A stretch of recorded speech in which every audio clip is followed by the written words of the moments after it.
In this video I'm going to show you how you can create a Python application on Deploio within about 2 minutes.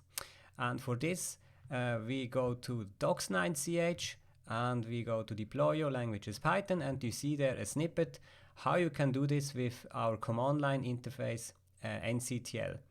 nctl is also here linked. It's on GitHub. You can easily install it.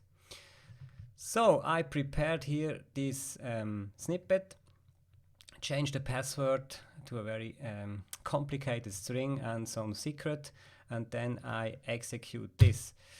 So before I already authenticated against Cockpit with nctl auth login, and now this very fast starts to build the application. It first fetches the repository here from GitHub, and then tries to find out what programming languages is used, and then it will find out that it's Python and applies the Python build pack here from Paketo to create a Docker image.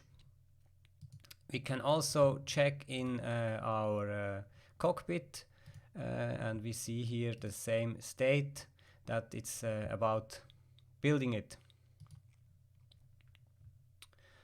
And as soon as the build is successful, it starts to release it. Release means it puts the Docker image into production and does some magic around this URL, for example, adding SSL certificate. And then this is done, it's working, so we can click on it and see this application running. That's it.